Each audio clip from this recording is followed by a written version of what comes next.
વાંજી સાસણ રોડથી આપણે દેવળિયા પાર્ક સુધીમાં આવા સિંહાની એક રિક્ષા ભરાય એટલા સિંહા અને વેફરની કોથરીયું. તો ગીર ડિપાર્ટમેન્ટ હોય એને જંગલ સાફ કરવું પડતું હોય તો એ આપણી લાયકાત ન કહેવાય જે પણ ફરવા આવતા હોય એની. અને મારું આખું અને એક મારું સજેશન છે, યુટ્યુબર ઇન્ફ્લુએન્સર ગીરમાં બધા આવતા હોય, ગીરના વખાણ કરતા હોય, પણ જે પણ યુટ્યુબર ઇન્ફ્લુએન્સર આવે એ આ પણ તમે બતાવો ગીરમાં કે જે આ પોઈન્ટ ઉપર બધા વિડીયો બનાવો.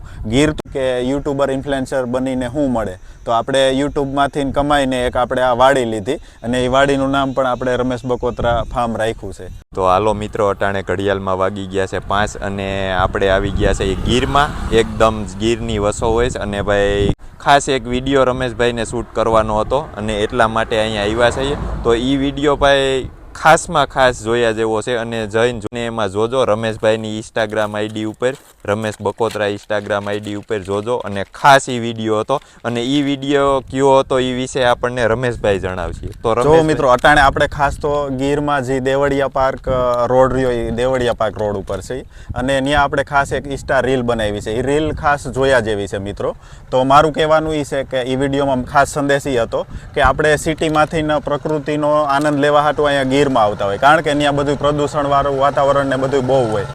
તો મિત્રો, એ નેચરલી વાતાવરણનો આનંદ લેવા હાટું આપણે ગીરમાં આવતા હોઈએ અને ગીરમાં મિત્રો જો આવો કચરો ફેલાવતા જાય. રોડ ઉપર આવા સિંહા તો વાંજી સાસણ રોડથી આપણે દેવળિયા પાર્ક સુધીમાં આવા સિંહાની એક રિક્ષા ભરાય એટલા સિંહા અને વેફરની કોથરીયું તો 4 વ્હીલમાંથી બહાર નાખી જ દેતા હોય બધાય. તો મારું સજેશન મિત્રો એ જ છે કે તમે ગીરમાં કુદરતી નેચરલી વાતાવરણનો આનંદ લેવા આવો તો હારે તો તમે આ ગીરનું વાતાવરણ બગાડવાની બધું કરો છો. તો આ બધું રોજ કરતા જાહું આપણે તો અહીંયા કચરો વધતો જાહે.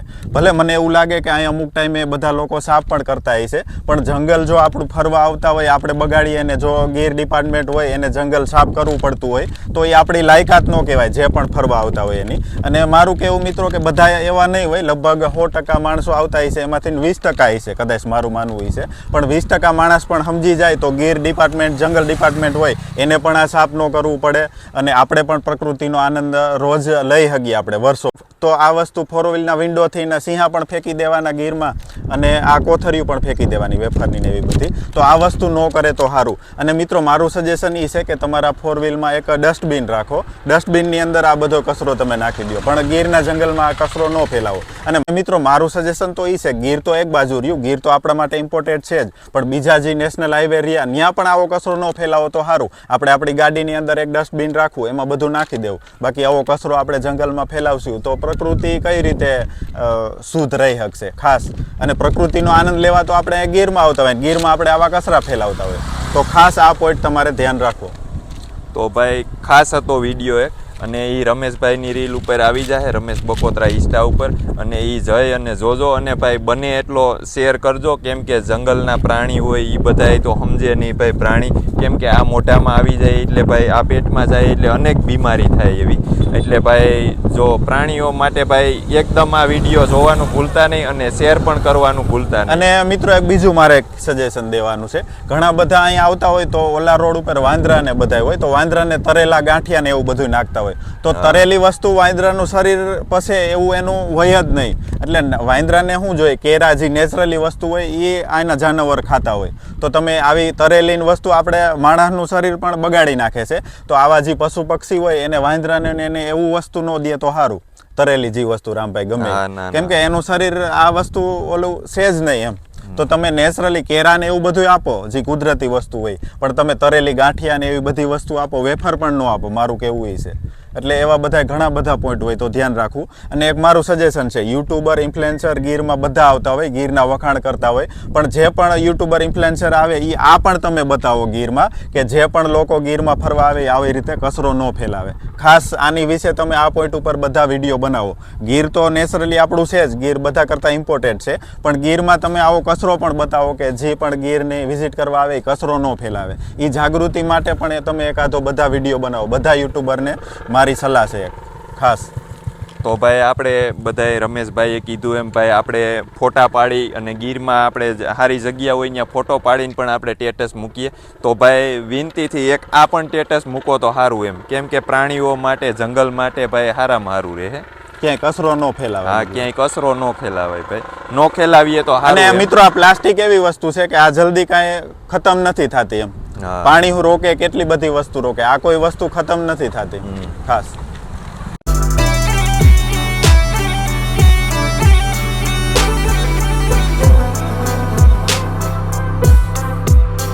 જો મિત્રો તમે મારી વાહે વાંદરા જોઈ શકો છો, તો એવી રીતે વાંદરા દેખાતા ઘણા લોકો એવા હોય, એ આને આવી રીતે દેખાતા હોય તો અમુક જે આવે એ નાસ્તો આપતા હોય, તો ગમે એ નાસ્તો તો આનું પેટ ન પચાવી શકે મિત્રો.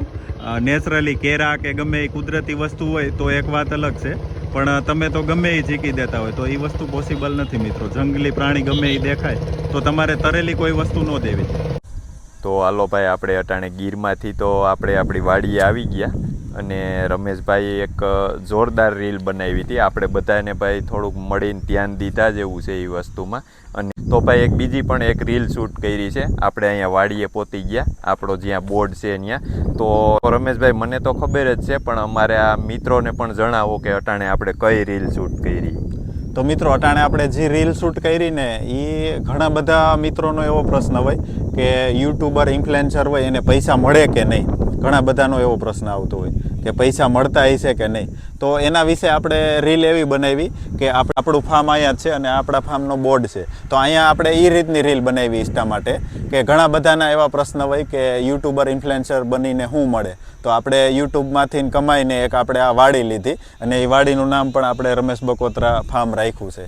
રમેશ બકોત્રા એટલે એ મારું નામ રાખવું એવું નહોતું, પણ આપણી જે મેન ચેનલ રમેશ બકોત્રા છે એની જ ઇન્કમથી ના વાડી આવી છે, તો આપણે રમેશ બકોત્રા નામ રાખ્યું. મારું જ રાખવું એવું કાંઈ એટલું ઇમ્પોર્ટન્ટ હતું નહીં. આ તો આપણી ચેનલનું નામ છે અને પહેલેથી ક્રિએટ થઈ ગયું છે એટલે. અને બીજા નંબરમાં ઘણા બધાનો પ્રશ્ન એવો હોય કે શું મળે. તો મિત્રો આ આપણને યુટ્યુબની ઇન્કમમાંથી નાખી આ વાડી મળી. ઘણા બધાને આ ઘણા યુટ્યુબરની ઇન્કમ જોઈને લાલચ જાગી જતી હોય કે હું પણ યુટ્યુબ ચાલુ કરું. તો મિત્રો એટલું યુટ્યુબ ઇઝી પણ નથી. મારે આ લાઈનમાં આખા 10 થી 12 વર્ષ થઈ ગયા છે કે આજ તમે યુટ્યુબ ચાલુ કરો ને રાતોરાત કમાઈ જાઓ ને કાલ એટલા બધા, એ પોસિબલ નથી મિત્રો. આમાં આખું સ્ટ્રગલ કરવું પડે. અને જો તમે કમાવાની દ્રષ્ટિથી યુટ્યુબમાં આવશો તો તમે સક્સેસ નહીં જાઓ 100% મિત્રો. મારો જે 12 વર્ષનો અનુભવ છે ને એમાં છે. જે પણ કમાવાની દ્રષ્ટિથી આવ્યા એ સક્સેસ જવાના ચાન્સ ઓછા રહે છે મિત્રો. તમારી પાસે કાંઈક ટેલેન્ટ છે, તમને કાંઈક શોખ છે લોકોને બતાવવાનો, તો તમે સક્સેસ જવાના ચાન્સ વધુ રહે. દાખલા તરીકે મને ટેકનોલોજી અને નવા ફોન ને એવો બધો વધારે શોખ હતો, તો હું આ લાઈનમાં આગળ વધ્યો અને આમાં આપણે સક્સેસ ગયા. ઘણા બધાને ખેતીવાડીનો શોખ હોય તો ખેતીવાડીનું બધું બતાવતા હોય, ઘણા બધાને ફરવાનો શોખ હોય તો વ્લોગિંગ બતાવતા હોય. એવી રીતે તમારી પાસે કાંઈક ટેલેન્ટ હશે તો તમે સક્સેસ જાઓ મિત્રો. ઓનલી ફોર તમે પૈસા કમાવા આવશો કે મારે યુટ્યુબ ચેનલ ચાલુ કરવી, મને તમે ટોપિક બતાવો, તો સક્સેસ જવાના ચાન્સ 0% રહે મિત્રો. ઓનલી ફોર તમારી પાસે કાંઈક ટેલેન્ટ હશે તો જ તમે સક્સેસ જાઓ મિત્રો. અને જો તમે પૈસા કમાવાના જ પર્પઝથી આવ્યા છો યુટ્યુબમાં તો સક્સેસ જવાના ચાન્સ ઓછા રહે. આ તમને ગમ્યું હોય તો લાઈક કરો, શેર કરો અને અમારી ચેનલને સબસ્ક્રાઇબ કરો અને આવજો.